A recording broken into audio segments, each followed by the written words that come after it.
advokaat helistas mulle täna hommikul. Proua Ailin oli temaga koos. Ailin on siin. Ta on ühel põhjusel tagasi tulnud. Mis see on? Lahutusakt. Proua Ailin esitab sulle lahutusavalduse.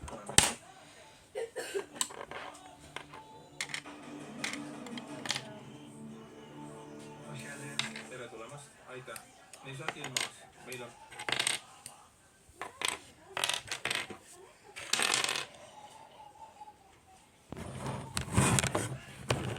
Mida advokaat ütles? Hoolitse Kaire.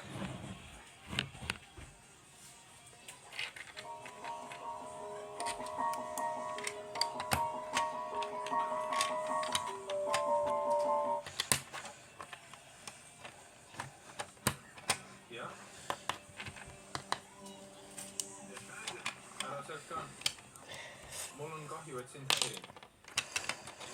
Mis juhtub? Sa kõlad kohutavalt.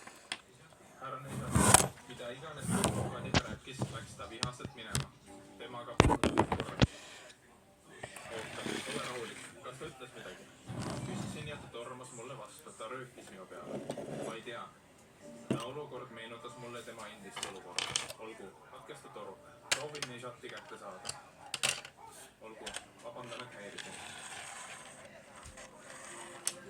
Nüüd on. Kas ta ei läinud Sunaga välja õhtust sööma? Jaa. Mida ma tegema pean? Kas ma helistan Sunale? Aga kui Nejat nüüd ta juurde läheb, siis me ei peaks tüdrukut ilma asjata muretsema panema. Kas ma vaatan? Ma arvan, et me saame sellest nüüd aru. Jah. Härra Serkan, tere õhtust. Tere õhtust. Härra Nejati töökojast kostab mingit müra. Mõtlesin, et helistan sulle ja annan teada. Tõesti. Koputasin hoiatamiseks uksele, aga härra Nejat oli sees. Ta ei avanud ust. Me rääkisime väljast poolt. Nejat. Jah, härra. Olgu, ma tulen kohe kohale. Olen kohe heas.